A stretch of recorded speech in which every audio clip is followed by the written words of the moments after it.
A todos y todas, agradecemos nuevamente su presencia.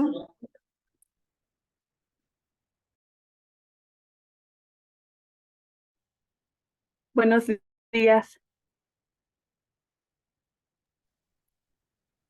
Vamos a dar inicio a esta sesión a nombre del Instituto Nacional de los Pueblos Indígenas, el Consejo Nacional de Ciencias, Humanidades y Tecnologías, la Coordinación General de Planeación, Investigación y Evaluación, el Programa de Núcleos de Investigación Indígena Aplicada. Les damos la más cordial bienvenida a esta 14ª sesión abierta del Seminario Permanente Políticas Públicas con Perspectiva de Derechos Colectivos. Hoy tenemos como invitada especial a la maestra Mónica Duarte Martínez, quien, pues como dice en el banner de la difusión de su intervención, ella es experta en administración, diseño, monitoreo y evaluación de políticas públicas, planeación estratégica, gestión de proyectos y análisis de presupuesto, y por ello pues era indispensable su participación en este seminario, después de que hemos analizado detalladamente la necesidad de crear políticas públicas con pertinencia cultural y la perspectiva de derechos colectivos. La maestra Mónica es licenciada en Historia por la UNAM y maestra en Administración y Políticas Públicas por el CIDE. Ha colaborado en CEDESOL y en nuestro instituto. Estuvo como coordinadora de Planeación y Evaluación. También la maestra Mónica ha sido parte del cuerpo docente del Diplomado en Políticas Públicas con enfoque de derechos indígenas y pertinencia cultural en el CIESES, que justo ha finalizado hace 15 días. Actualmente, Mónica es coordinadora general de planeación en la Comisión Federal de Competencia Económica, COFESE.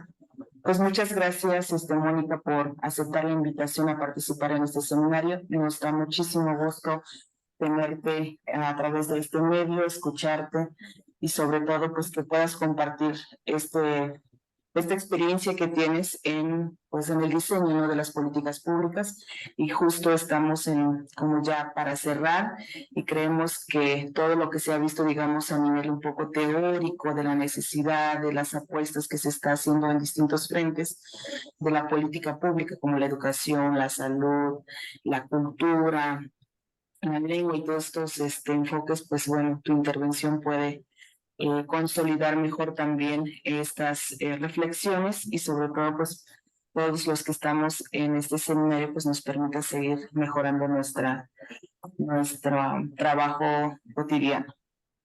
Pues gracias y adelante, Mónica, bienvenida. Gracias, Santi. Buenos días a todos, a todas. Espero que me escuchen bien, me vean bien.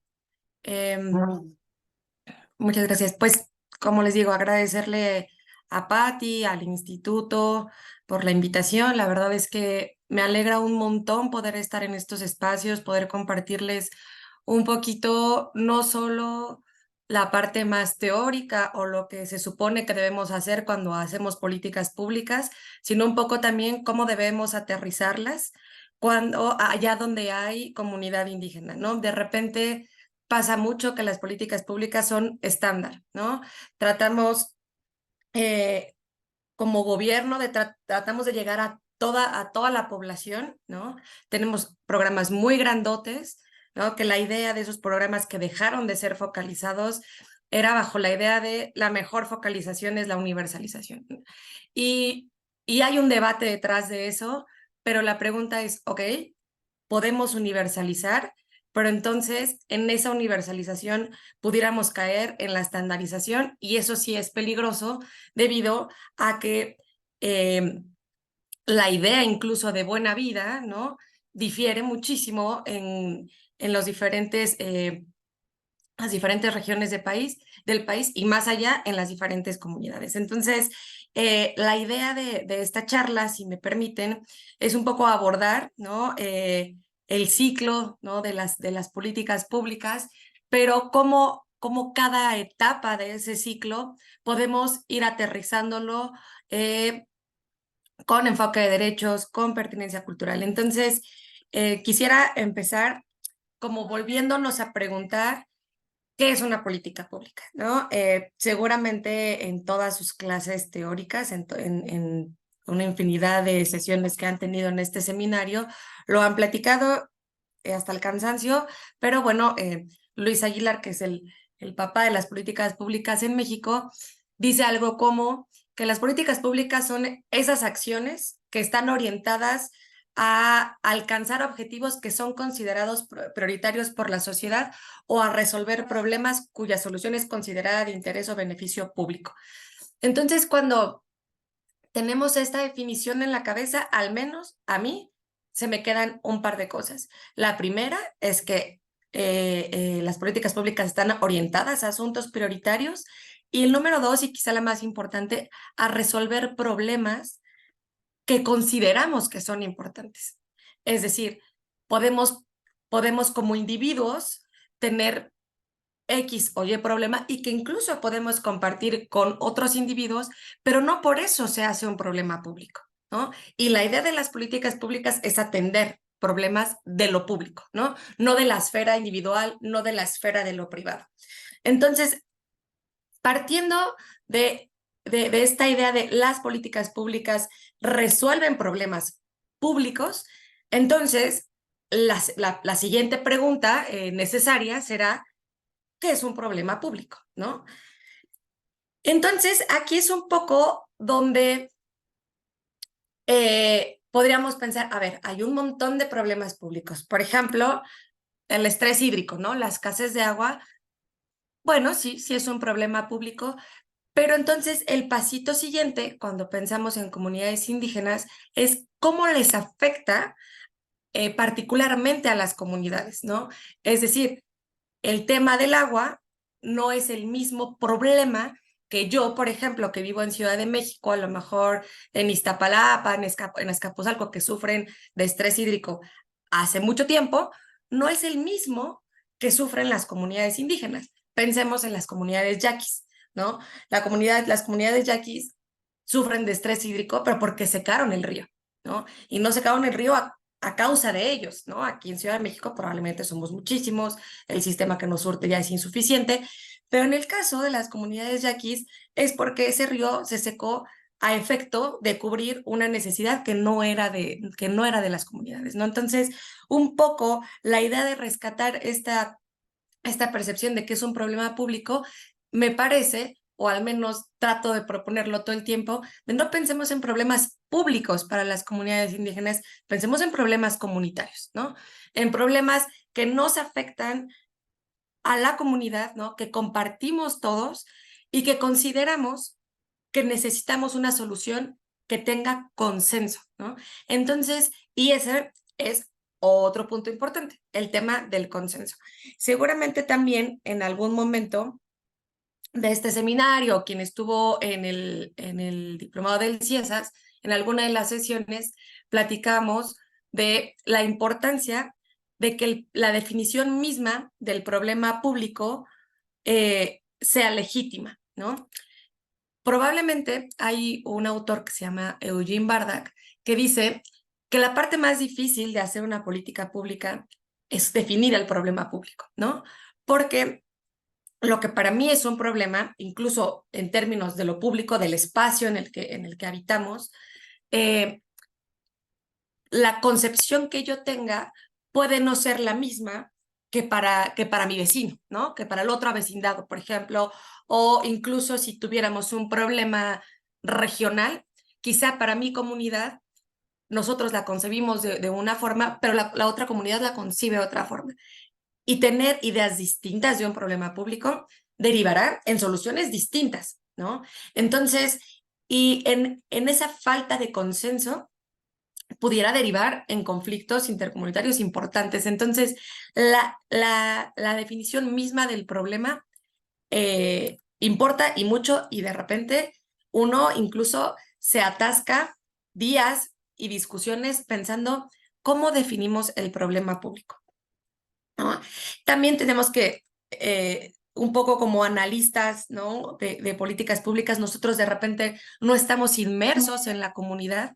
Entonces vale la pena y es importante que demos un paso hacia hacia la idea de tener un diálogo de gobierno a gobierno. Es decir, dejemos de pensar que Mónica Duarte desde su escritorio podrá definir el problema público de la comunidad wixárika de Jalisco. Uno, ni siquiera vivo ahí, y dos, no estoy viviendo el problema de primera mano. Entonces, la idea sería que las personas que conocemos un poco la metodología del diseño de políticas públicas, tratemos de replicar y ser más bien facilitadores, ¿no?, con las comunidades. La idea acá sería, dígame usted cuál es el problema público. Claro, aquí la cosa se pone interesante, porque generalmente cuando uno levanta un diagnóstico en territorio, lo que va a encontrar es un montón de faltas de, ¿no? Es decir, nos falta agua, nos falta un hospital, nos faltan médicos, nos faltan escuelas. Entonces, podemos tener una infinidad, una lista, ¿no?, interminable de todo lo que falta. Sin embargo, algo bien relevante acá es que en la definición de los problemas públicos tendríamos que evitar decir, a mí me falta esto, porque entonces la solución es, pues téngalo, ¿no? Es decir, me falta agua, pues entonces voy y le doy más, le doy tinacos, ¿no? A mí me falta una clínica. Pues voy y le pongo una clínica, pero eso, per se, no resuelve el problema. Entonces, la idea es empezar a definir los problemas no como la falta de algo, sino como la situación que le afecta a algo. Es decir, yo no puedo decir, a mí me faltan escuelas o a mí me faltan maestros. Un problema público bien fraseado sería como los estudiantes de la comunidad wixárika desertan de la educación media en un 60%. Es decir, el problema es que desertan, ¿no? Es el problema. Lo que yo quiero es que eso deje de pasar, que la situación que le está afectando a alguien deje de pasar. Por eso es lo que les decía hace un momento. Los problemas públicos nos deben, o más bien comunitarios, nos tienen que afectar a nosotros como comunidad, pero no la falta de algo, ¿no? Tiene que haber un individuo, una comunidad, una población específica a la que le duela algo. Entonces yo no puedo decir suelto, me falta agua. Yo lo que tendría que decir es, las comunidades yaquis enfrentan estrés hídrico, bla, bla, bla, ¿no? Un poco frasearlo de esa manera me va a permitir hacerme preguntas interesantes como, ¿y por qué les falta agua? ¿No? O, ¿y por qué desertan? Si yo solamente digo, les falta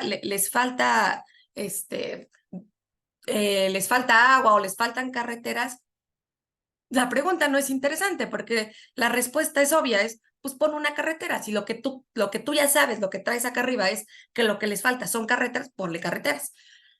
A que si yo fraseara un problema como las comunidades mayas enfrentan una situación de precariedad laboral, ahí me podría empezar a hacer preguntas interesantes. ¿Por qué? ¿No? ¿Por qué están enfrentando precariedad laboral? Pues porque a lo mejor las tierras las tienen improductivas ahorita. ¿Y por qué están improductivas? Pues porque no tienen el capital suficiente para comenzar todo el ciclo agrícola. No lo sé. Ese tipo de fraseos en los problemas públicos nos llevan a preguntas interesantes y después, por supuesto, a soluciones mucho más interesantes y mucho más complejas. Entonces, como les decía, la identificación misma del problema público, del problema comunitario, como ustedes lo quieran frasear, la idea de que sea comunitario no es que no sea público y no es que no nos afecte incluso que el problema de una comunidad no afecte a una región y que el problema de una región no afecte incluso a un estado, etcétera. Es porque quizá habría que empezar a pensar primero desde lo local y después empezar a escalar nuestras intervenciones, ¿no? Entonces, lo ideal o un poco la apuesta acá es, empecemos desde lo comunitario, empecemos un poco identificando los problemas con la comunidad, haciendo que sea legítimo el fraseo mismo del problema público. Porque ahora el siguiente paso es, ¿cómo llevo ese problema público, ¿no? Esa cosa que le duele a una comunidad, a un pueblo, ¿cómo lo llevo a la agenda, ¿no? Que ahí todos pudiéramos tener problemas válidos y legítimos, pero lo interesante también es llevarlo a la agenda pública y que empiece a haber un debate al respecto, ¿no? Entonces, en la medida en la que el fraseo del problema público sea sólido, ¿no? Tenga consenso entre los actores involucrados, bueno, llevarlo a la agenda será mucho más sencillo. Entonces, una vez que tenemos claridad sobre cuál es el problema público, y esto es claridad, es cuál es la población afectada, yo veo al menos 3 puntos, es cuál es la población afectada, cuál es la situación que le afecta y cuál es la dimensión en que le afecta, ¿no? Y cuando digo dimensiones, ¿cuánto me está doliendo? Por ejemplo, si yo les digo que las jóvenes indígenas desertan de la educación media superior en un 70%, ese 70%, por supuesto que al momento de querer subirlo a la agenda pública es mucho más relevante que decir, por ejemplo, las mujeres no indígenas, ¿no? Desertan en un 20%. Ok, ¿no? Las causas incluso son completamente diferentes, ¿no? Entonces, hablar de la dimensión en la que algo nos duele, sí resulta ser relevante porque como sociedad nos tendría que importar que el 70% de las jóvenes indígenas están desertando de la educación media superior, ¿no? Entonces, un poco la estructura sobre la población afectada, la situación y la dimensión en la que la afecta es relevante. Aquí nos enfrentamos a un reto importante porque seguramente, como muchos de ustedes lo saben, la mayoría de ustedes son investigadores, nos enfrentamos al problema de los datos, ¿no? Nosotros podemos detectar un problema público y no nosotros, sino podemos ir a levantar diagnósticos participativos y nos pueden hablar de un problema, pero el siguiente paso es, muy bien, vamos a hacer el diagnóstico, tengamos algunos datos en la bolsita, pero resulta que los datos que de repente incluso son oficiales, ¿no? Por ejemplo, los datos del INEGI, llegan a ser medio erróneos. Y ahí les voy a platicar un poquito de la experiencia que tuvimos cuando hicimos el diagnóstico justo del plan de justicia yaqui. En los datos no se podía avistar el problema grave de agua. El INEGI no lo reportaba. Pero al momento de plantarse uno en territorio, resultaba que uno abría la llave de cualquier escuela y ni gota de agua, ¿no? Y la pregunta era, ¿y cuánto llevan así? No, bueno, 4 o 5 meses, ¿no? Entonces, el hecho de que haya una tubería puesta, eso no es sinónimo de que en efecto haya agua, ¿no? Entonces, nos enfrentamos al problema de los datos. O, por ejemplo, les voy a decir, para el tema de deserción, si ustedes revisan las cifras de la SEP, se van a encontrar que tenemos un indicador que es el abandono en educación primaria indígena. Así viene el indicador. Pero yo no puedo saber cuántas personas que no son de la educación, del sistema de educación primaria indígena, ¿no? Como bien saben, hay un sistema de educación primaria indígena y hay un sistema que no es indígena, pero no por eso no hay niños y niñas indígenas en esas escuelas. Entonces, en esas escuelas, yo no puedo saber cuántos niños indígenas llegan a desertar, ¿no? Y tampoco puedo saber, por ejemplo, cuántos niños indígenas desertaron porque se fueron con sus familiares jornaleros agrícolas, por ejemplo. Entonces, esos datos que no tengo no me permiten visualizar la magnitud del problema que tengo enfrente, ¿no? Entonces, si bien es un reto importante el tema de los datos, incluso pudiéramos hablar como de elaborar políticas públicas a efecto de tener datos suficientes para evaluar la situación actual de las diferentes comunidades indígenas en el país. Bueno, esa será otra historia, pero vamos, acá el punto al que quiero llegar con el tema de los problemas públicos es definamos cuál es la población afectada, cuál es la situación que le afecta y cuánto le afecta, ¿no? Y evitar, como les decía, ofrecer problemas como la falta de algo, ¿no? Entonces, esto me va a permitir identificar a quién voy a atender, ¿no? Porque si solo digo que hay falta de becas, pues sí, pero becas ¿para quién? ¿Quiénes son los que están necesitando esa beca? ¿Quiénes son los más vulnerables? ¿Quiénes son los más propensos a abandonar la escuela? Entonces, sí es importante que definamos así los problemas para saber un poco a qué personas son a las que debo llegar. Claro que también eso me va a permitir diseñar soluciones que sean adecuadas para la situación exacta que les está afectando.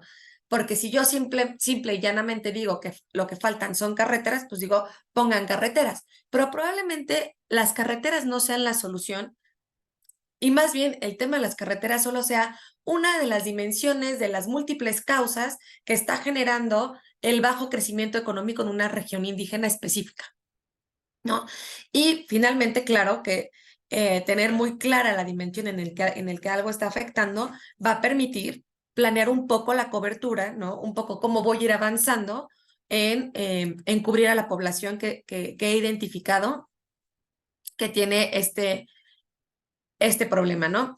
Entonces, una vez que hemos definido estos problemas públicos o problemas comunitarios, ¿no? Como esta idea de, pues es una situación negativa, ¿no? Tratemos de quedarnos también con eso en la cabeza. Un problema es una situación negativa que afecta las condiciones de vida, pues de una comunidad o de una región específica o de la población en general, en un tiempo concreto y en un lugar específico, ¿no? Entonces, hablamos nuevamente de condiciones de vida, hablamos nuevamente de personas a las que les duele algo. Entonces, tener eso en el radar es bien importante, ¿no?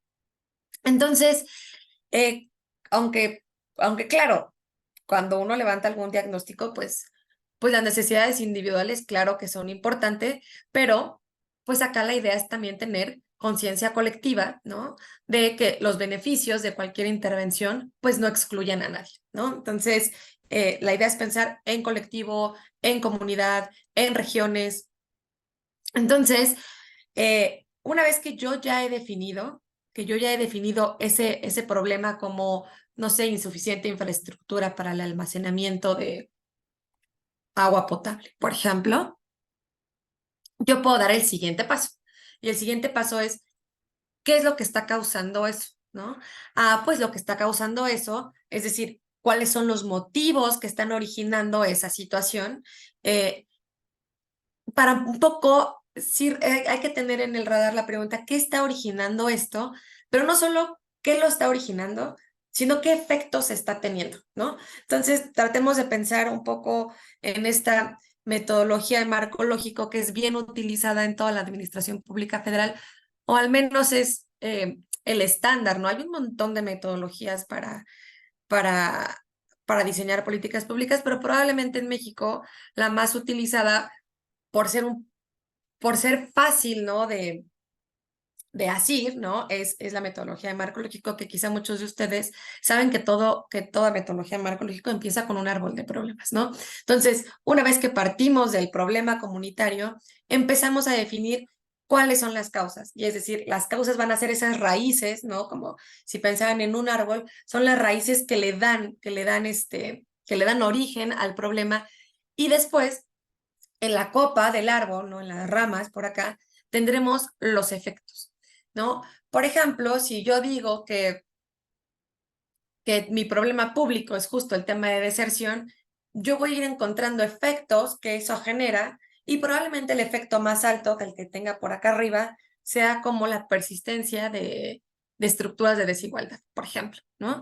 Y quizá cuando yo empiece a buscar las causas de cualquier problema público relacionado con pueblos y comunidades indígenas, igual que tener cuidado y buscar siempre, tratar de encontrar siempre las causas más directas. Claro, conforme vaya bajando, las causas se van a ir convirtiendo en causas indirectas.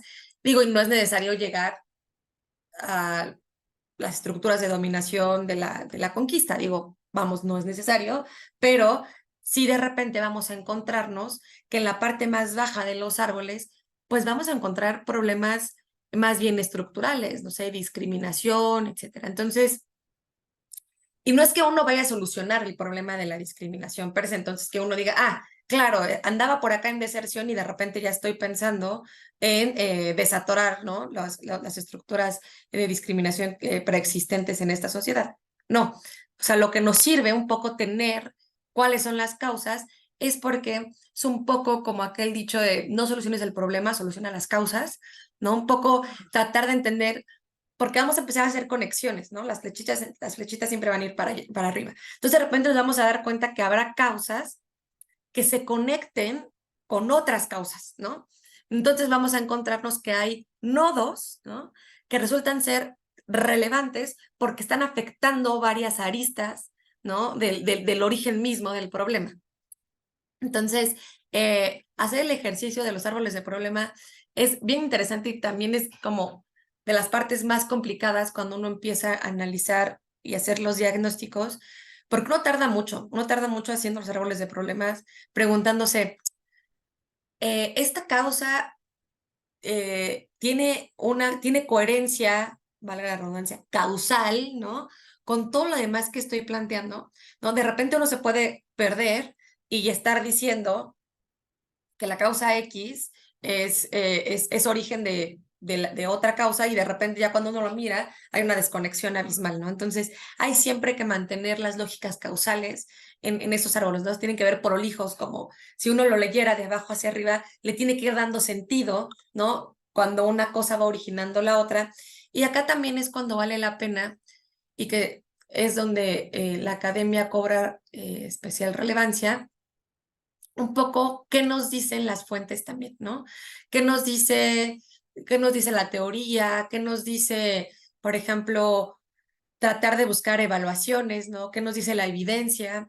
¿Qué ha funcionado, ¿no? En otras latitudes, como para empezar a revisar si lo que yo estoy pensando que es la causa de mi problema tiene algún sustento, porque yo me puedo tirar un árbol de problemas de bote pronto y decir, ah, yo creo que la cosa está así, pero hacerlo de esa manera me parece completamente irresponsable, porque de ese árbol de problemas, ahorita lo vamos a platicar, se desencadena todo el resto del diseño de las políticas públicas, ¿no? O sea, si yo estoy identificando causas, lo que quiero es tener intervenciones que ataquen esas causas. Y si yo esas causas no tuve el cuidado de revisarlas, de confrontarlas con la teoría, de confrontarlas con la literatura, de confrontarlas con la evidencia existente, pues bueno, puedo terminar con políticas públicas diseñadas con muy buenas intenciones, pero sin base alguna, ¿no? Entonces, los árboles de problemas son esos, ¿no? Son estas representaciones gráficas, por así decirlo, del encadenamiento causa-efecto del problema comunitario identificado, ¿no? Y entonces, acá también hay otro punto que es relevante cuando tratamos de diseñar políticas públicas con pertinencia cultural. Es decir, yo puedo decirles que un problema público que he identificado es los municipios de alta y muy alta marginación carecen de suficiente infraestructura y equipamiento urbano, por ejemplo, ¿no? Y la primera pregunta para cualquiera de ustedes será, bueno, claro, hay municipios de alta y muy alta marginación donde hay personas indígenas y donde no hay personas indígenas, ¿no? Entonces, la intervención que yo haga allá en esos municipios de alta y muy alta marginación tendrán que ser estándar, es decir, porque el problema que yo identifico, porque a lo mejor yo estoy acá en mi escritorio viendo los datos del INEGI y lo que me dice el INEGI es claro, si tiene alta y muy alta marginación, carecen de suficiente infraestructura y equipamiento urbano. Muy bien. Entonces yo puedo tener un programa público y que sea parejo para todos y entonces en las reglas de operación incluso digo, este programa va dirigido a municipios de alta y muy alta marginación, porque nos dimos cuenta que ahí es donde hace falta el equipamiento urbano. Muy bien. El tema acá es que la insuficiente infraestructura y equipamiento urbano, probablemente, aunque pensemos en dos municipios de alta y muy alta marginación, uno que sea indígena y otro que sea no indígena, ¿no? Probablemente las causas sean diferentes, ¿no? Pensemos, por ejemplo, quizá en un municipio de alta y muy alta marginación, pero que no sea indígena, quizá los recursos del gobierno local simple y llanamente son insuficientes, ¿no? Son insuficientes o probablemente buena parte de los recursos se destinan a la cabecera municipal, no lo sé, ¿no? Pero quizá en el tema, en aquellos municipios que sí son indígenas, pensemos, por ejemplo, en Mezquitic, en Jalisco, más bien que la dispersión de la población es mucha, ¿no? Tienes una comunidad por acá, aunque el municipio es enorme además, tienes una comunidad por acá y después, muchos kilómetros, muchos, tienes otra comunidad por allá. Entonces, ese aislamiento, ¿no? Esa dispersión de la población, pues me trae otro tema que es, no hay infraestructura porque aquellos programas, ¿no? Aquella oferta programática que brinda infraestructura y equipamiento urbano, tiene una cláusula pequeñita que dice, entonces se realizará el análisis costo-beneficio, ¿no? El análisis costo-beneficio, pues es de a cuánto me va a costar por cabeza. Y entonces, cuando yo hago el cálculo, resulta que como la comunidad tiene 80 habitantes, pues nada, resulta carísimo poner ahí un parque, ¿no? Poner ahí una cancha. Entonces, pues, ¿qué sucede? Que dice el gobierno del estado, bueno, ahí no. Ahí sí no llego porque la verdad es que me sale bien caro y además subir la maquinaria a la sierra, luego te platico qué otro problemón es, y si hay temporada de lluvias, menos porque me quedo atrapado, ¿no? O si bien me quedo atrapado porque la otra es que no haya ni carretera para atravesarlo, ¿no? Entonces, resulta que son problemas distintos. O sea, es decir, los dos son municipios de alta y muy alta marginación, pero lo que está generando la insuficiente infraestructura y equipamiento urbano es diferente. Entonces, vale la pena que cuando hagamos este análisis de los árboles de problemas, hagamos esta diferenciación de causas, ¿no? Porque eso nos va a permitir establecer estrategias adecuadas para los problemas que son problemas allá donde hay comunidad indígena y las causas de los problemas allá donde no hay comunidades indígenas. Entonces, y esto no es un descubrimiento para nada. Muchos de ustedes saben que parte importante de tener éxito en cualquier política pública, pues es hacer las diferencias que sean necesarias, ¿no? Hacer intervenciones diferenciadas es mucho más costoso, sí, pero en el mediano y el largo plazo es mucho más efectivo. Entonces, si yo empiezo con esa diferenciación desde el momento mismo en el que estoy identificando las causas, pues bueno, las intervenciones posteriores tendrán mucho más sentido. Y posteriormente, una vez que yo puedo decir que tengo un árbol de problemas bien estructurado, bien sólido en términos de evidencia, ¿no? Que estoy diciendo que una cosa causa otra y tiene X o Y efecto. Es decir, no solo lo estoy mirando en la realidad, no solo lo estoy mirando porque en el diagnóstico participativo y en la asamblea todos lo dijeron, sino que estoy mirando que es algo, que es un fenómeno social que en efecto pasa, ¿no? Que está estudiado, que ya habrá otros colegas que han indagado sobre el tema, que habrá alguna organización que incluso haya hecho alguna labor al respecto. Entonces, lo que puedo hacer ahora es hacer el famoso espejo del árbol de problemas, que es un árbol de objetivos, ¿no? Entonces, si yo... es como lo que sí, como de forma coloquial decimos que es el árbol de problemas volteado, ¿no?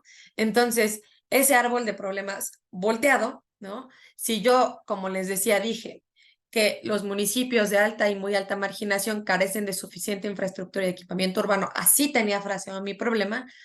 Simple y llanamente, si yo lo cambio a positivo, voy a decir que los municipios de alta y muy alta marginación tienen suficiente o cuentan con suficiente infraestructura y equipamiento urbano. Es un poco paradójico porque son de alta y muy alta marginación y lo son porque les faltan estas cosas, pero a lo que voy es, el ejercicio es bien sencillo, ¿no? Si yo, por ejemplo, tengo un problema público fraseado como los estudiantes de las familias indígenas desertan de la educación media superior en 60%, cuando yo lo cambie a positivo será los estudiantes de familias o de hogares indígenas, ¿no? Permanecen en la educación media superior hasta el término de la misma, ¿no? Entonces, simple y es una cosa muy sencilla, es cambiarlo. Y esta idea no es necia, no solamente es como, solo volteémoslo. No, porque recordemos que lo que dijimos al principio de esta charla es que un problema público es una situación negativa que afecta las condiciones de vida de alguien. Entonces, cuando yo lo voltee, cuando yo voltee el árbol de problemas al árbol de objetivos, y yo lea lo que en su momento fue un problema público, ahora lo lea como el objetivo general de mi intervención, me daré cuenta que lo que estoy leyendo es básicamente a la misma población, ¿no? Por eso les decía, es bien importante ofrecer problemas públicos, empezando con las personas afectadas, las comunidades afectadas, los pueblos afectados, porque cuando yo lo convierta en un objetivo general, lo que me voy a encontrar es un fraseo en el que esas personas, esas comunidades han cambiado sus condiciones de vida, ¿no? De haber dicho que desertaban en un 60%, ahora básicamente lo que estoy diciendo es que concluyen la educación media superior. Entonces, eso es lo que yo debería mirar cuando veo un árbol de objetivos, ¿no? Y tendría que tener la misma estructura, exactamente la misma estructura que el árbol de problemas, es decir, el momento en el que yo lo lea de abajo hacia arriba, tendría que darme sentido, es decir, estas cosas, ¿no?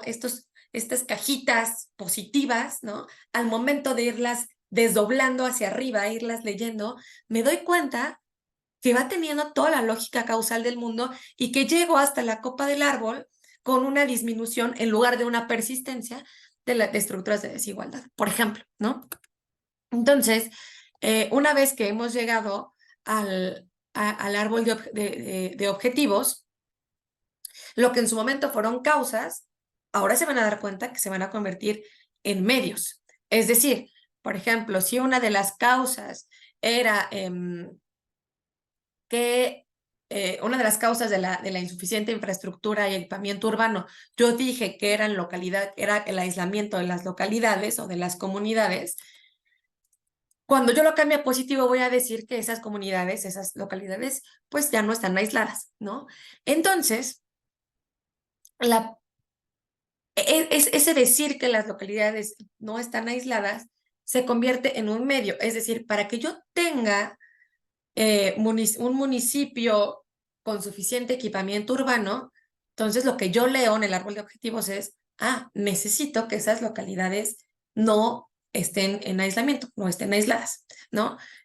Entonces, ese es el medio, que no estén aisladas es el medio. La pregunta de los 360,000 dulces, y para cada causa se van a encontrar con eso, para cada medio se van a encontrar con eso, es, ¿y cómo hago esto? ¿No? ¿Cómo logro que esas localidades no estén aisladas? Y ahí, justo en ese punto, es donde uno diseña políticas públicas. En lo que en su momento fueron causas, que luego se convirtieron en medios, ahí uno las diseña, porque es cuando uno empieza a preguntarse, claro, puedo tener, por ejemplo, más caminos, ¿no? Número uno. Muy bien. O puedo es decir, tengo que enumerar, ¿no? Como aquellas posibles intervenciones para lograr que esas localidades dejen de estar dispersas, esas localidades dejen de estar, más que dispersas, aisladas, porque no es que uno vaya a mover a toda la comunidad, pásense para acá, pues para que estén más cerquita. No, no, no. Si ese es su territorio, ahí se quedan, pero ¿cómo logro que estén conectadas con la cabecera municipal o con quien sea, a efecto de que cuando necesiten un servicio, llámese equipamiento urbano o, por ejemplo, meter un drenaje o tener luz o incluso tener internet, la respuesta de cualquier entidad de gobierno no sea, es que el análisis costo-beneficio no me sale, ¿no? Ah, claro que te va a salir porque ahora tengo un camino que me conecta y que no vas a hacer 8 horas para llegar acá, que no se va a quedar atascada la maquinaria para meter el drenaje, etc. Entonces, es ahí, justo en los medios, donde uno empieza a pensar en posibles soluciones, ¿no? Por ejemplo, si yo tengo que o sea, el problema público es que los niños y niñas, hijos de jornaleros agrícolas, no concluyen la primaria, por ejemplo. Yo puedo tener un montón de causas, ¿no? Decir, claro, no la concluyen porque el sistema de educación no permite o no valida, ¿no? O sea, si el niño, imagínense que el ciclo escolar va de agosto a julio, de agosto a junio, la verdad, no sé, y de repente tienen que irse en febrero, ¿no? Y entonces llegan al lugar de destino y lo que sucede en la escuela del lugar de destino le dicen, bueno, sí, muy bien, pero él va a volver a tener que repetir el mismo año porque no puedo validarle los meses que ya tuvo del año escolar, ¿no? Entonces lo que resulta es que los papás dicen, no, entonces no te preocupes, cuando regresemos pues lo volvemos a meter y que termine. Entonces así se va replicando, ¿no? La misma lógica y entonces nunca termina, o más bien deja de ir a la escuela. Entonces, si yo digo que uno de los medios es que el sistema escolar no acredita, ¿no?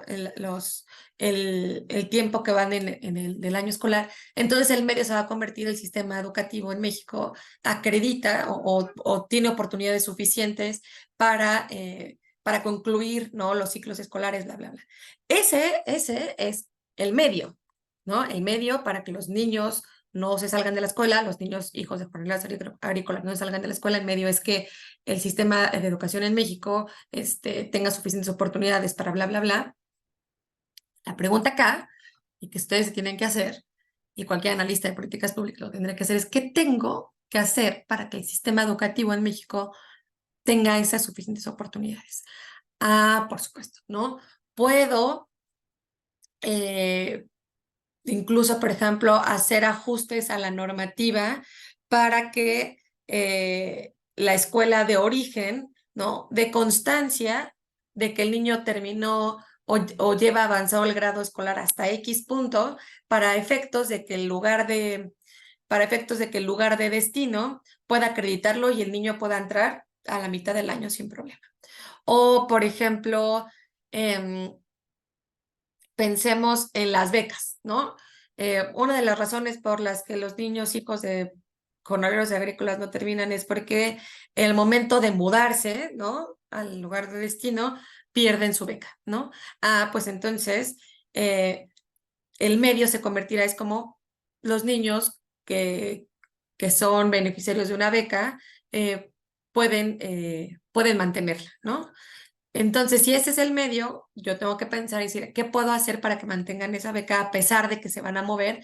Pues bueno, poder pensar en estrategias de portabilidad de los programas sociales, por ejemplo, ¿no? Entonces, ahí lo que estoy haciendo ya es pensando en intervenciones y que además son intervenciones que, dado que desde el principio ubicamos causas diferenciadas, ¿no? Causas que son específicas de las comunidades y que entonces luego tuve un árbol de objetivos que es un árbol de objetivos específico, entonces ahora, no sé si lo logran ver, pero ahora yo estoy pensando solamente en alternativas que son completamente pertinentes.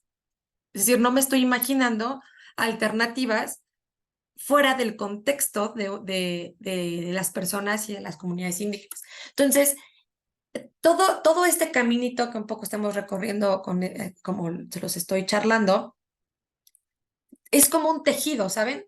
Que desde el principio tiene que estar muy bien armado, muy sólido, porque desde ahí se va desempacando.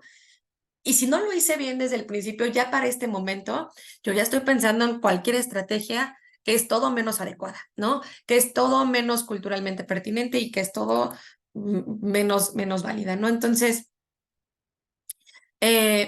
claro que cuando uno ya tiene su lista, ¿no? De alternativas, ya sea la portabilidad de los apoyos, ya sea que la normativa nos permita mover a un niño de una escuela a otra validando el año escolar o tener localidades o comunidades mucho más conectadas. Yo me puedo imaginar lo que ustedes quieran, de verdad, lo que ustedes quieran.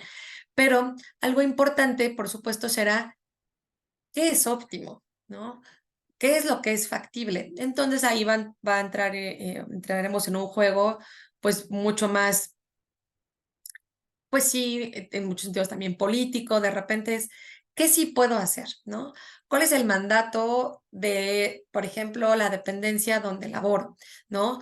Tengo que hacer un análisis de, pues, factibilidad política, es decir, esto tiene correspondencia con el proyecto, por ejemplo, político de este sexenio o con el proyecto político del presidente municipal de X municipio, ¿no? Si no va adecuado, pues créanme que por donde uno le haga, no va a jalar, ¿no? Entonces, uno quisiera que la parte más técnica del gobierno, ¿no? Que es la administración, estuviera separada de la política, pero lo cierto es que toda política pública se juega en la arena de lo político. Entonces, tendremos que hacer estos análisis, ¿no? Políticos, técnicos, presupuestarios, por supuesto, justo ahora estamos en los momentos de análisis del presupuesto el año que viene, ¿no?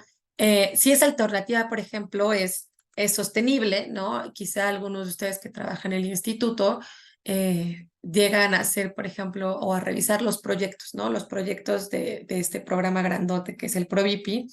Entonces, me parece que una de las preguntas que hay que hacerse cuando uno mira estos proyectos ¿es sostenible, no? Me pregunto si darle 200,000 pesos a una comunidad para que haga X proyecto es sostenible en el tiempo, ¿no?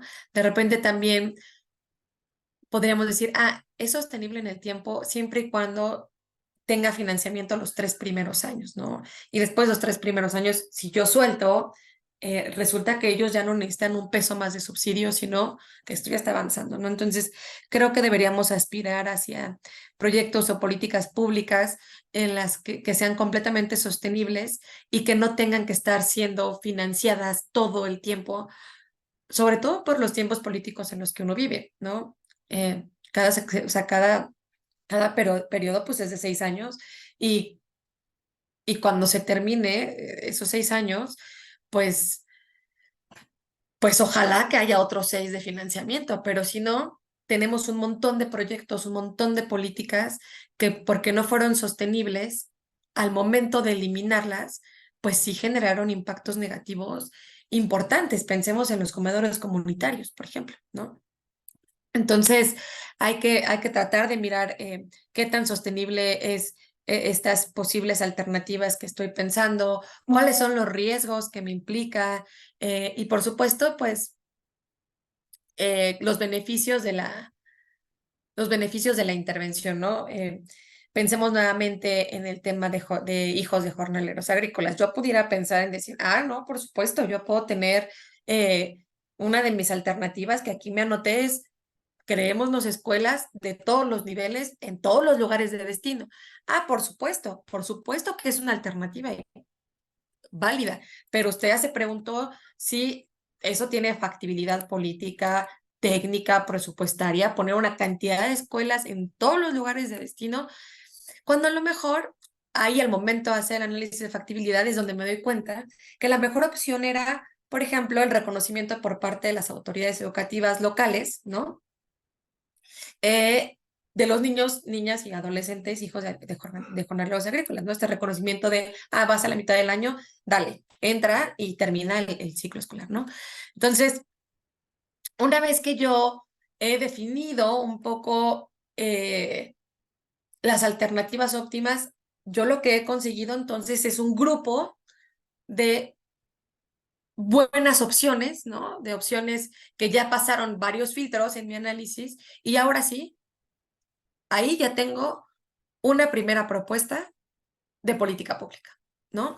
Porque como dijimos al principio de todo esto, las políticas públicas son acciones, ¿no? Entonces, yo para este momento, cuando yo he terminado el análisis de factibilidad, lo que yo tengo son acciones que son teóricamente comprobables que en algún otro lugar han funcionado, ¿no? Tengo acciones que son técnica, presupuestaria y políticamente factibles. Tengo acciones que además no me las saqué de la manga porque el diagnóstico y si es posible no solo el diagnóstico, sino el árbol de objetivos y este análisis que estamos haciendo acá sobre qué es factible, qué no, qué opciones tengo, incluso si se hizo dentro de las instancias de decisión de cualquier pueblo o comunidad, híjole, es mucho mejor. Entonces, no solamente tengo acciones que son factibles técnicamente, tengo acciones que además son legítimas y que además tienen consenso. Entonces, ya tengo un pool de acciones que son susceptibles de ser implementadas. Y ese pool de acciones, pues se llaman políticas públicas, ¿no? Una política pública puede ser una transferencia directa, puede ser una entrega de techos, pisos, ¿no? Una cosa en especie. Y también pueden ser una política pública, también es una regulación, por ejemplo, ¿no? Es decir, no tengo que entregar dinero, ¿no? Para que una cosa sea una política pública. La política fiscal es una política pública, ¿no? Entonces, yo ya tengo un pool de acciones. Y entonces ya la siguiente parte, ¿no? Como cualquier cosa, pues será, empecemos a buscar cómo vamos a financiarlas, ¿no? Y entonces ese se hace el segundo paso, ¿no? Ya como dentro de una institución o una dependencia, pues vender la idea, vender el diagnóstico cada año a la Cámara de Diputados, ¿no? O sea, este es mi programa, esta es mi política pública, es una política pública de tipo subsidio o es una política pública tipo servicio o es una política pública de planeación y evaluación y lo que necesito es esta cantidad de dinero, ¿no? Pero vamos, el punto más fuerte, ¿no? Del diseño de políticas públicas empieza, perdón, con la identificación de un problema público y con este pool de acciones que sé que además son completamente pertinentes, ¿no? Como ustedes saben también, pues el ciclo de las políticas públicas es todavía pues más amplio, ¿no? O sea, si bien empieza con la identificación del problema, la incorporación en la agenda, formulo las alternativas, que es lo que estamos haciendo ahorita, ¿no? Viene pues alguna fase de decisión que se dará en el caso de México en la Cámara de Diputados para asignarle presupuesto, no hay política pública sin presupuesto. Luego vendrá la fase de la implementación, que esa ya es otra historia, es otro boleto, y la parte de la evaluación de la política pública, ¿no? Eh, Como ustedes saben, en la implementación todo truena, ¿no? O sea, uno puede decir, no, es que yo hice esta política pública, hice un montón de asambleas, definimos el problema, entre todos encontramos cuáles eran las alternativas de solución óptimas, factibles, etcétera. Pero, híjole, al momento en el que yo implementé, algo pasó que no está funcionando, ¿no? Y la implementación puede quebrar por un montón de cosas, ¿no? Y no necesariamente en el diseño mismo, que es lo que estamos platicando en esta charla, ¿no? Estamos hablando del diseño de la política pública. Pero la implementación puede fallar, no por el diseño, sino por la forma en la que hemos decidido que se den los procesos de esa política pública.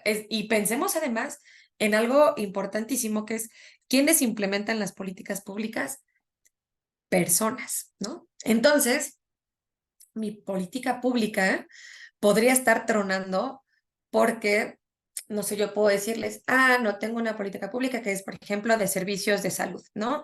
Y que tiene que ver con la atención a las mujeres embarazadas, la posibilidad del parto vertical o la posibilidad de ser acompañadas antes, durante y después del parto por ya sea una partera, ya sea mi mamá, mi hermana, ¿no? Es decir, que todo el tiempo yo pueda estar acompañada de otra mujer, eso va a implicar, o al menos eso hemos leído, que pues suben mucho más los índices de personas que acuden al médico durante el embarazo. Muy bien. Y entonces resulta que cuando yo ya llevo 2 años implementando y quiero hacer una evaluación, el evaluador viene y me dice, oye, ¿sabes qué? Es que la cantidad de mujeres que acuden al médico antes, durante, después del embarazo, pues no subió nada, ¿no?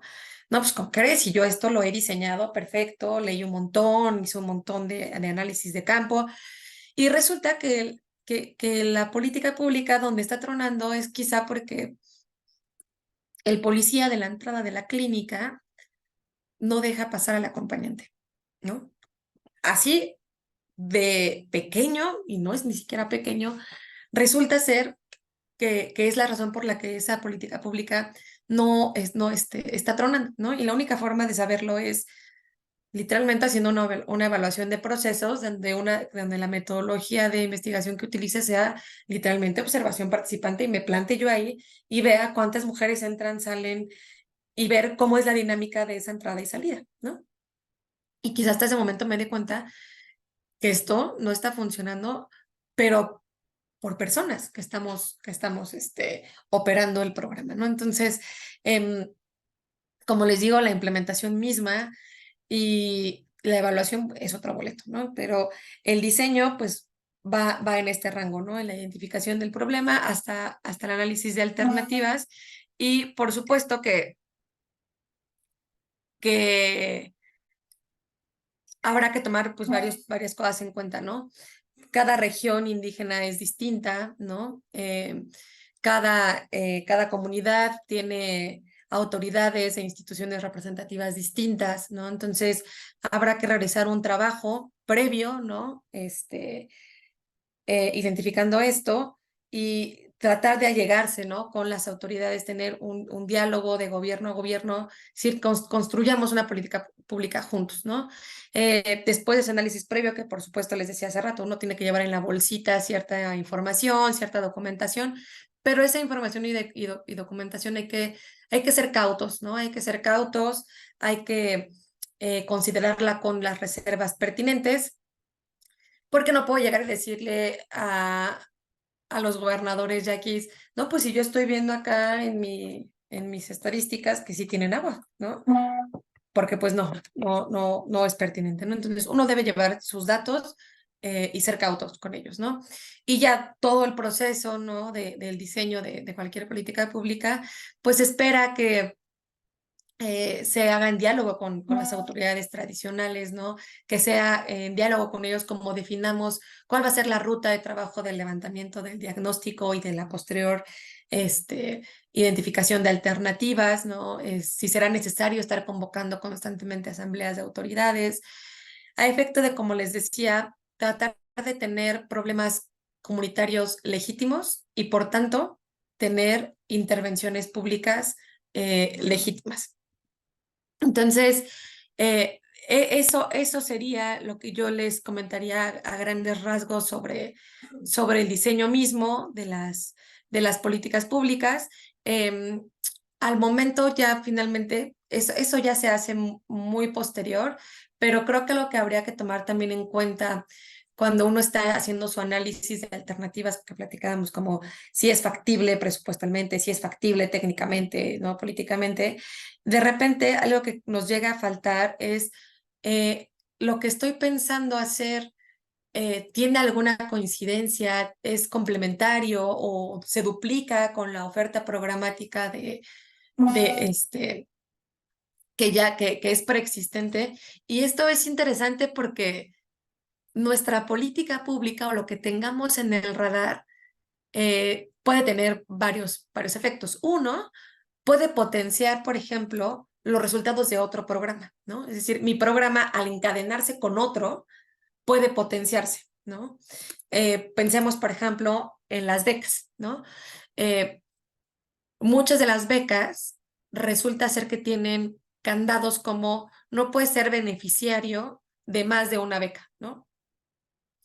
Pero un poco cuando uno realiza el análisis para los estudiantes jóvenes, chicas indígenas, la pregunta es, ¿por qué no pueden ser acreedores de más de una beca si el piso con los estudiantes no indígenas es disparejo, ¿no? Es decir, si él o ella tuviera la posibilidad de tener la primera beca, tampoco creo que alcance el piso, pero al menos está más cerca, y entonces tener otra beca, ahora sí probablemente lo ponga acá, ¿no? Entonces, ese tipo de análisis lo que nos permite es, ¿hay otra oferta programática que permita potenciar lo que yo estoy pensando? O al revés, ¿no? Mi política pública, ¿será que está duplicándose con otra y puede duplicarse en términos del problema mismo que estemos atacando, de los objetivos que estemos persiguiendo, del tipo de intervenciones que estemos haciendo? O sea, hay diferentes formas en las que nos llegamos a duplicar, pero pues una duplicidad pues es un gasto doble, ¿no? Para el gobierno. Y además, si yo les digo que en esa duplicidad no es que sea la misma dependencia, sino que son dos dependencias distintas, entonces le estoy pagando, o sea, no es lo que estoy gastando en el subsidio, sino lo que estoy gastando en la cantidad, en la cantidad de personas que están operando, porque son dos grupos de personas distintas operando cosas iguales, ¿no? Entonces, es importante también cuando uno está pensando en sus alternativas de solución, de repente uno se va a dar cuenta, por supuesto, esta alternativa me la encuentro en mi árbol de objetivos, en mi análisis de los medios, en mi análisis de alternativas, y me doy cuenta que ya hay algo que está atendiendo esta parte, ¿no? Porque además el árbol de problemas no es que se vayan a encontrar con dos causas, se van a encontrar con un montón, y el análisis es sobre ese montón.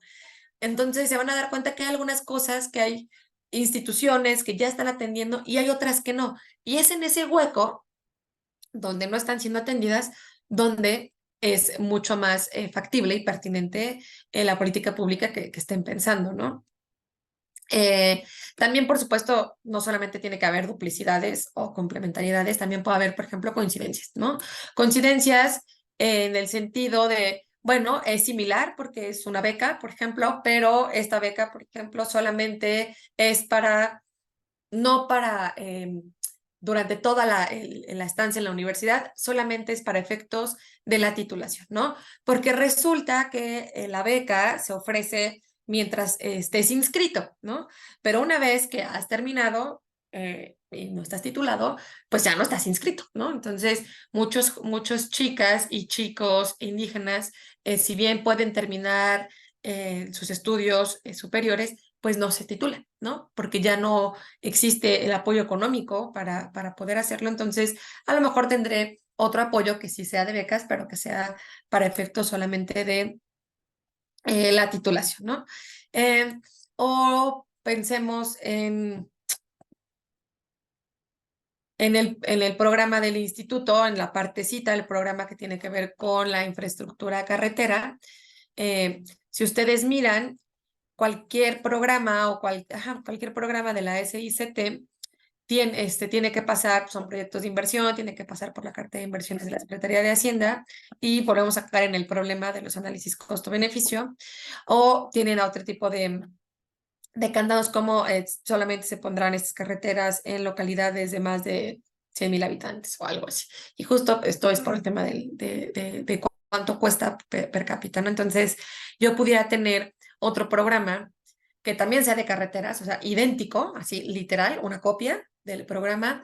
Sin embargo, resulta que es solamente un programa similar, ¿no? O sea, es coincidente, pero no se duplica porque resulta que el mío hace carreteras en aquellas comunidades a partir de 50 habitantes, ¿no? Allá donde el otro programa no va a llegar, el mío sí, ¿no? Entonces, ese es creo que otra dimensión del análisis que no suele hacerse, pero que para efectos de la administración pública es bien valioso porque los recursos son siempre insuficientes, ¿no? Siempre son escasos. Entonces, tener este tipo de análisis en los que podemos detenernos a pensar, mi política puede ser potenciada con esta otra o esta otra puede potenciar la mía, tenemos una herramienta más de venta, ¿no? De venta a los tomadores de decisiones para que nuestras políticas públicas avancen. Entonces, por mi parte, sería todo para este tema del diseño. Y no sé si alguien tenga alguna duda, algún comentario, con mucho gusto ando por acá. Gracias, Pati. Muchas gracias, Mónica, por la exposición, la explicación amplia y detallada con ejemplos también de casos concretos que pudiera hacerse. en torno a esto de del diseño de las políticas públicas. Realmente creo que pues ha sido tocado de algún modo a lo largo de este seminario como esta dificultad de pues de la no pertinencia de las distintas políticas públicas en otros momentos, pero como ahora estamos intentando, ¿no? Como retomar la cuestión de la pertinencia cultural, porque pues es podría tener mejores resultados, atender las situaciones de desigualdad, los problemas sociales que afectan a las comunidades indígenas de nuestro país. Entonces, pues bueno, aquí también claramente nos has explicado, ¿no? Como la necesidad importante de identificar los problemas que están en las comunidades y regiones, y creo que ese es el tema importante porque pues vamos y seguimos yendo a nuestras comunidades preguntando cuáles son los problemas y realmente nos regresamos con una lista interminable de peticiones, de problemas, que a lo mejor justamente eso no resuelven los problemas. Entonces aquí como pues el llamado a ser como muy profundos en el análisis tanto de lo que va arrojando en las propias comunidades, como también lo que tenemos a nivel bibliográfico, de análisis para complementar la información. Entonces, pues bueno, yo creo que a quienes nos están escuchando, pues también les va a servir bastante porque pues cada quien está inscrito en alguna institución pública, pero además también trabajando con comunidades indígenas, ¿no? Entonces,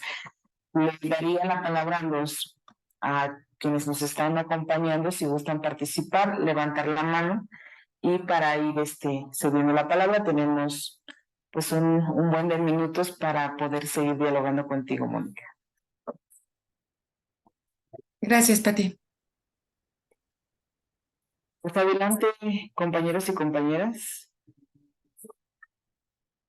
Si tienen preguntas, adelante, Loreto.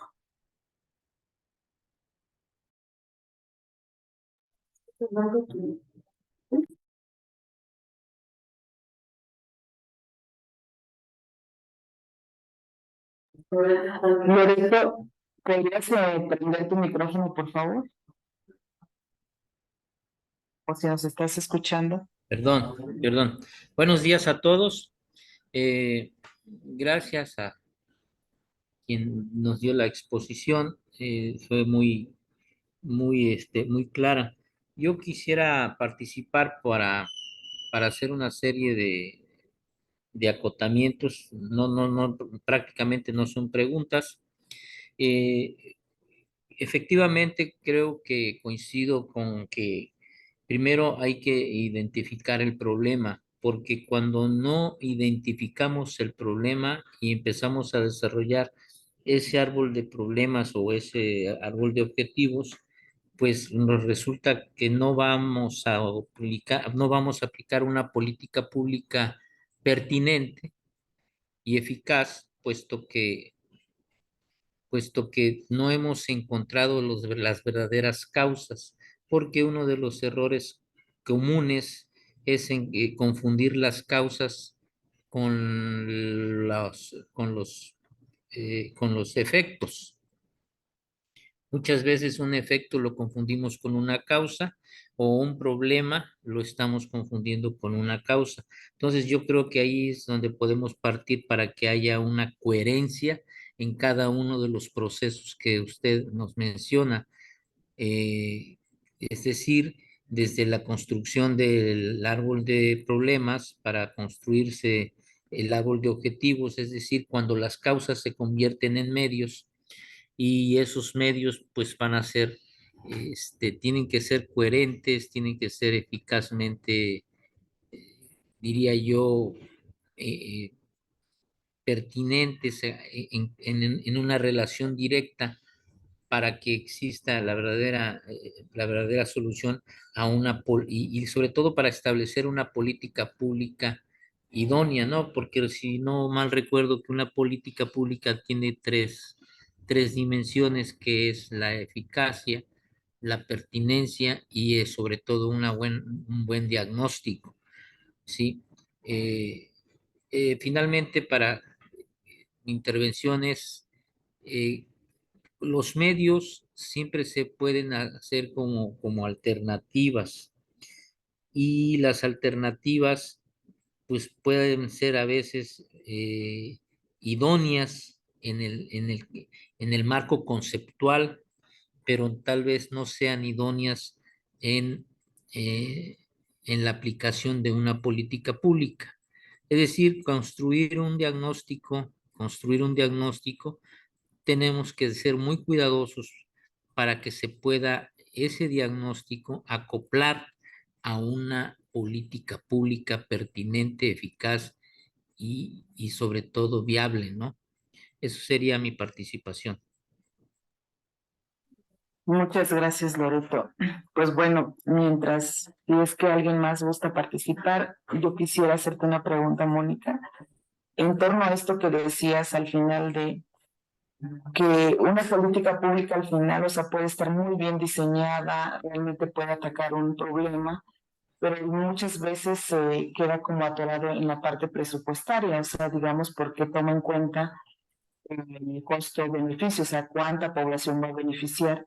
Entonces, si estas lógicas no cambian, realmente, cómo atendemos problemas muy concretos, que eso se puede observar en comunidades indígenas. El tema de salud, por ejemplo, en donde hay comunidades muy lejanas que no tienen acceso al servicio de salud y las comunidades demandan, ¿no?, una instancia de salud, pero lo que nos han respondido siempre y lo que hemos visto en los planes de justicia y los planes integrales es que pues no pueden crear un centro de salud justamente por esto, porque la población es menor de cierto número, está muy alejada.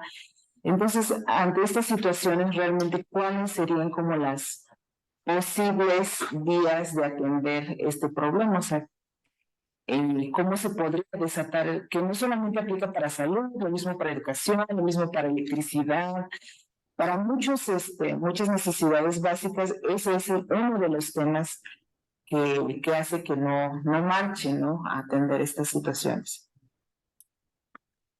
Gracias. Mónica, si nos permites, Humberto quiere hacer unos comentarios y después de eso ya te daría la palabra. Dale, excelente. Adelante, Humberto.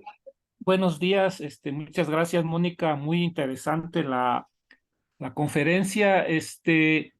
Hablabas ahí sobre un debate entre política pública, problemas públicos y problemas comunitarios o comunales, ¿no? Donde ya nos estamos circunscribiendo en un ámbito de una comunidad o comunidades, que es como el universo de atención del INPI.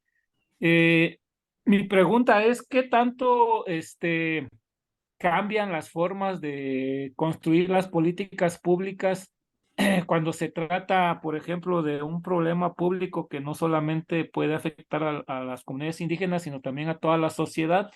Por ejemplo, hablemos de la inseguridad. Pero, ¿qué pasa con las comunidades indígenas que nos encontramos ante algunos derechos que tienen, ¿no? Como el derecho a la consulta? Entonces, cuando se formulan los planes de desarrollo, no solamente a nivel nacional, estatal o municipal o incluso comunal, en el caso aquí de Michoacán, algunas comunidades sí han estado construyendo sus planes de desarrollo y a través de consultas, asambleas, no solamente asambleas comunales, sino asambleas de barrio. Entonces,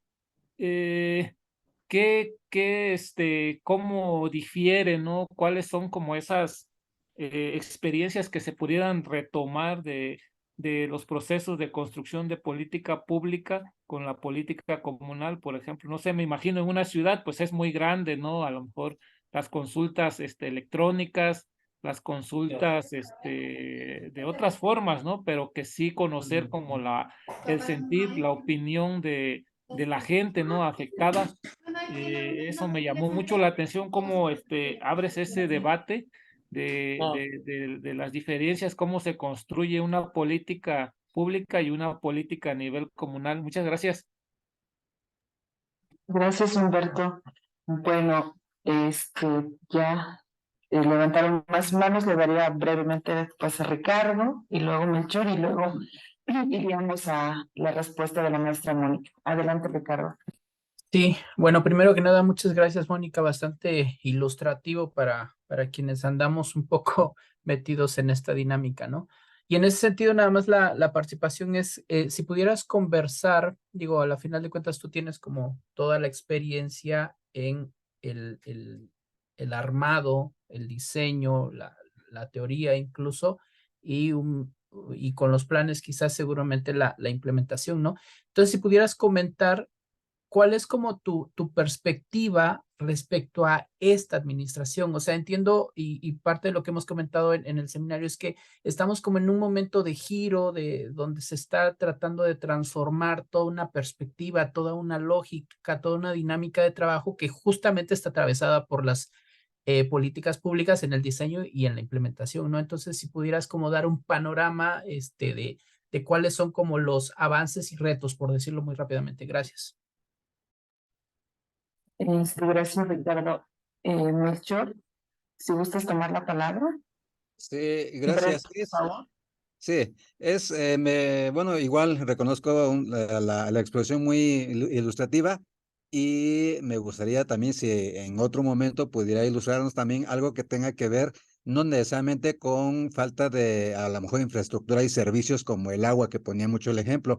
¿Por qué? Porque me toca trabajar con la región Guiba, la Chucholteca, y ahí su principal problema es la lengua y la lengua se ha ido perdiendo en la medida en que en su momento la política pública educativa no tomó en cuenta eso y entonces la educación básica, para solo mencionar uno, fue pues para la integración y no para el fortalecimiento de la lengua, tanto así que en vez de que tuvieran maestros bilingües chocholtecos, pues tuvieron maestros mixtecos incluso, entonces eso no contribuyó precisamente a que prevaleciera o se conservara la lengua. Sería eso, si tuviera algún ejercicio en ese sentido.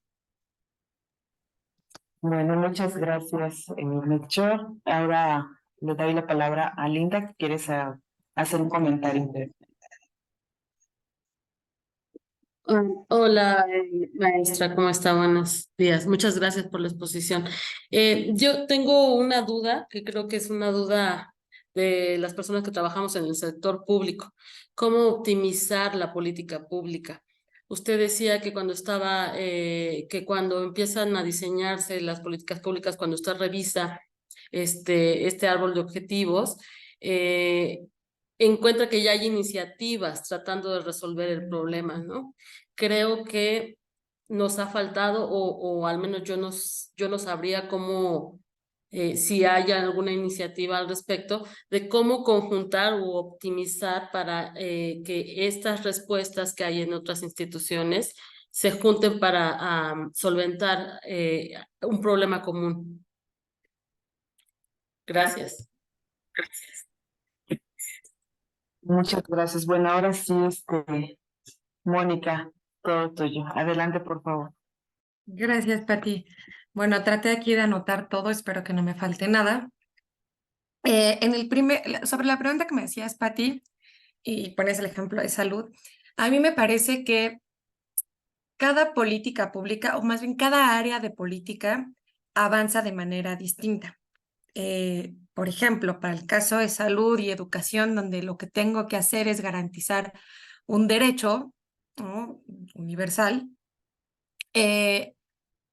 los presupuestos se atoran en la especificidad. Es decir, yo puedo tener un hospital y ese hospital puede estar acá y puede ser capaz de atender a tantas comunidades a la redonda, ¿no? El tema es que del hospital a la comunidad B puede haber un trecho bastante largo que resulte en, pues, bueno, ni vamos porque para ir pues ya nos morimos, ¿no? O ni siquiera tenemos acceso, o sea, a ese hospital, o incluso llegamos a tenerlo, pero nos enfrentamos con situaciones de racismo, discriminación, o incluso la forma en las que las personas llegan a ser atendidas no es pertinente. Entonces, a mí me parece que habría que mirar cada área de política pública, ¿no? En el caso de salud, por ejemplo, también me parece que hay que hacer los diagnósticos bien diferenciados. Es de qué se muere la gente en el norte, ¿no? ¿De qué se muere la gente en Sonora? Ah, pues la gente se muere porque se respiran todo el tiempo los fertilizantes. Ah, muy bien. ¿Y de qué se muere la gente en Chiapas? ¿No? ¿Y de qué se muere la gente en Yucatán? Y probablemente teniendo claro el diagnóstico y entendiendo muy bien de qué se muere la gente, mi primera pregunta sería, ¿usted está segura que lo que necesita es un hospital? ¿No? ¿Está segura que vale la pena gastar muchos millones poniendo un hospital de segundo nivel, al menos, ¿no? Porque olvidémonos de un hospital de tercer nivel. Pero el gasto que se requiere para hacer un hospital es brutal, ¿no? Y no solamente hacerlo, sino mantenerlo en operación, ¿no? Y creo que quienes hemos estado de repente recorriendo algunas zonas, más de una vez hemos visto alguna clínica o algunos o pseudo hospital pues medio abandonado, ¿no? Entonces ahí están las piedras, pero difícilmente está en operación. Digo, y además lo atraviesan otras cosas, como el tema del narcotráfico, muchos doctores no quieren ir a algunas comunidades. Entonces, a mí me parece que en el caso de salud, o al menos que es como de repente un poquito ahí donde me he metido a veces, es pensemos quizá en el primer nivel, ¿no? Pensemos en la prevención. Si tuviera que pensar en el pueblo yaqui, no pensaría mucho en una clínica, pensaría en qué hacer para que dejen de regar esos fertilizantes que tanto daño les hacen, ¿no? Entonces, me parece que, y eso, si lo miras como la pregunta que me hacías, que es los presupuestos se atoran, quizá eso no me requiera tanto presupuesto, ¿no? O pensemos en el cáncer cervicouterino, ¿no? Atender a mujeres que ya tienen cáncer cervicouterino me sale mucho más caro que hacer jornadas de prevención, por ejemplo, ¿no? Entonces, me parece que no necesariamente todos los problemas públicos requieren de presupuestos enormes, pero me parece que la forma en la que llegamos a opciones donde los presupuestos no sean enormes es porque tenemos un diagnóstico en el que conocemos todas las causas del problema y que también hicimos la tarea de hacer el análisis de qué ya se está haciendo, ¿no? Pero sí, el tema de los presupuestos es un tema difícil todo el tiempo, ¿no? Estar luchando un poco por tener un peso más del erario público, sí es una batalla que me parece que todas las instituciones dan todo el tiempo. Y básicamente la respuesta es pensemos en diferentes áreas de política pública y cada una tiene como sus pormenores. Luego Humberto me preguntaba cómo deberían cambiar las políticas públicas cuando son públicas de todos, ¿no? Y cuando son comunales o cuando tiene que ser atravesada por el tema de consulta. Pues nada, eso, ¿no? Si yo se me ocurre que voy a meter un acueducto, ¿no? O voy a meter un sistema de riego, pues básicamente no es que usted quiera meter un sistema de riego. Si pasa por territorio indígena, usted tendrá que preguntar, ¿no? Pensemos en una de las cosas más polémicas, que es el Tren Maya, ¿no? Yo puedo tener una política pública sobre turismo y sobre el supuesto que podemos compartir o no de que ese proyecto va a detonar el crecimiento económico de la península, del sur-sureste. Podría ahí tener mis reservas. Eso es una política pública. Ahora, si usted va a pasar por territorio indígena, si usted va a pasar incluso por lugares sagrados, vaya y pregunte, ¿no? Ahora, eso es el ideal, ¿no? Que pase es otra historia, ¿no? Pero si tú me preguntas cómo debieran diferir, pues así, ¿no? Preguntando si el crecimiento económico a través de un tren y a través de detonar o de impulsar el turismo es la forma en la que las comunidades indígenas de esa zona quieren detonar su crecimiento económico. O sea, que un grupo de personas haya definido que es la mejor forma de detonar el crecimiento, no es sinónimo de que las comunidades que ahí viven consideren que es la mejor forma de detonar el crecimiento, ¿no? Y ese es un derecho y es una prerrogativa de las comunidades. Entonces, esa es mi respuesta, Humberto. Sobre lo que pregunta Ricardo sobre mi perspectiva respecto de esta administración, a ver, me parece un avance enorme reconocer los problemas de las comunidades indígenas, ¿no? Ponerlas en primer plano, incentivar el diálogo de gobierno a gobierno, me parece un avance relevantísimo, ¿no? Las formas, ¿no? Las acciones que hemos tomado, las políticas públicas, ¿no? Un poco tratando de usar como el lenguaje del que hoy hemos charlado, es el que de repente me deja pensando un poco, ¿no? Pensemos en el tema de salud. Pudiéramos no estar de acuerdo en la forma en la que operaban antiguas formas de brindar salud. Pensemos en Prospera, pensemos en el Seguro Popular, ¿no? Podemos no estar completamente de acuerdo, pero eliminar de repente apoyos que han sido básicos para la garantía de ciertos derechos, como el de la salud, de tajo, es lo que me parece un poco preocupante. Ahora, me parece que estamos, sí, en un momento de cambio y me parece que los cambios llevan tiempo, Ricardo. Entonces, me parece que vamos arrancando, ¿no? Me parece que vamos dejando bases, ¿no? El tema de los planes de justicia a mí me parece que de seguirse la metodología en los próximos años, va a ser una política pública referente, ¿no? En la que todas las comunidades puedan tener sus propios planes bajo los parámetros que ellos han decidido. Ellos han definido problemas públicos, han definido acciones alternativas de solución que esperan que en diálogo con el gobierno puedan obtener los recursos para que sean implementados. Ese modelo, el modelo de planeación que implican los planes regionales y eso sumado al catálogo y sumado a un montón de iniciativas, me parece que son base para lo que siga, ¿no?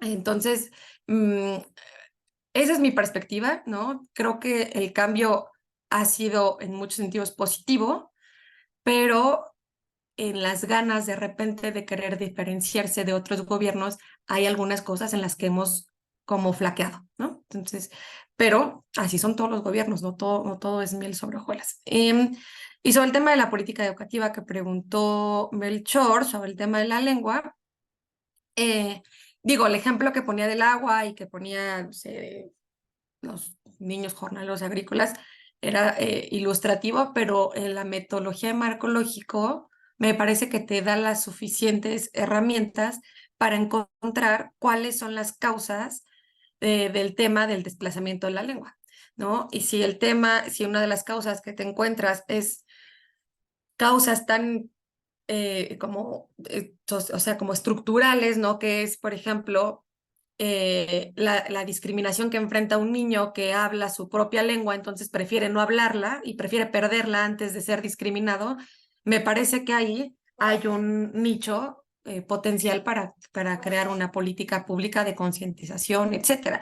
Pero ahí son un montón de frentes, no solamente es un tema de discriminación, es un tema de que ni siquiera hay un espacio en las zonas urbanas, por ejemplo, donde una persona que habla cualquier otra lengua se sienta cómoda, ¿no? O sea, en los hospitales uno tiene opción español o español y uno va al aeropuerto, ¿no?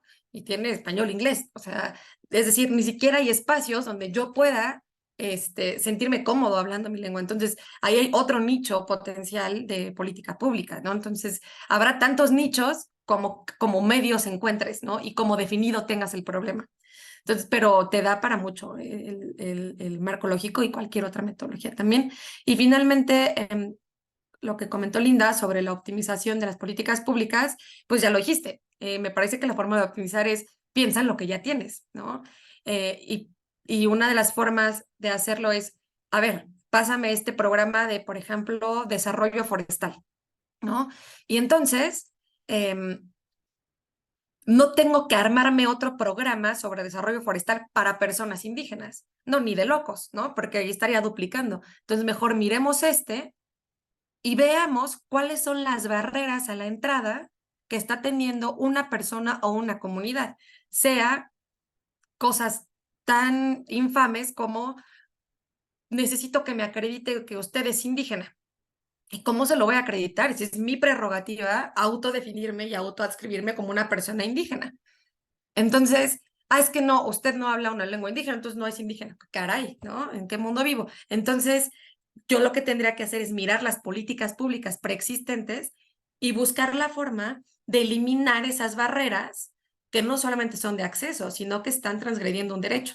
Entonces, yo creo que la mejor forma de optimizarla es eso, quizá no creando políticas públicas nuevas, sino que las actuales tengan un acceso abierto a todas las personas, en este caso, personas y comunidades indígenas. Entonces, creo que he terminado de responder mis preguntas, Pati. Muchísimas gracias, Mónica, por tu tiempo, por tu reflexión y análisis. Pues estamos llegando a la parte final. Con eso cerraríamos. De seguro habrán más preguntas. Vi una mano levantada, pero ya la bajó. Entonces yo, por el tiempo, aquí lo dejaríamos para no abusar también de tu espacio. Y pues bueno, en otra ocasión vamos a pensar de cómo poder continuar con estas reflexiones. Pues a todos y todas les pediría si pueden encender sus cámaras para tener la foto de la sesión. Pues bueno, Mónica, de verdad gracias y esperamos tenerte de vuelta en algún otro momento. Muchas gracias, Pati. Y gracias a todos y a todas por conectarse. Y agradecemos pues a todos los centros coordinadores, a las oficinas de representación del INPI, a todas las personas también que no son del instituto, pero que siempre han estado participando, dándole seguimiento a este seminario. Nada más recordarles que dentro de 15 días tendremos la próxima sesión, la penúltima de este seminario, y que pues el tema de esa sesión será sobre los planes de justicia, la metodología que ha seguido. Entonces, pues bueno, ha sido uno de los temas también preguntados, pues solicitados en este seminario, y pues será lo que se abordará en la siguiente sesión. Pues muchísimas gracias. Saludos desde Paracho, Michoacán. Saludos, viva la buen día. 4T, viva la 4T. Saludos, maestra Moni. Gracias, hola. Y viva Claudia Sheinbaum. Están todavía con la foto, así que por favor, si gustan esperar unos minutitos. Sí, no hay problema mientras le echamos porras a Claudia.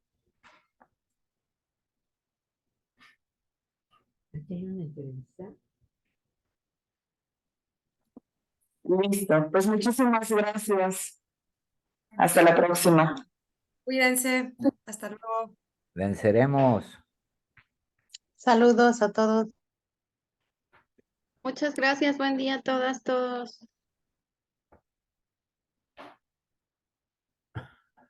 Eché mi grillita. ¿Sí te escucharon? Sí, obviamente que sí, se reían.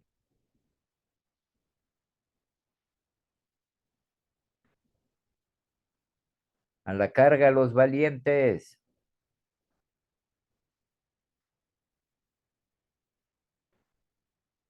En Paracho, Michoacán, hay purépechas que están muy bien.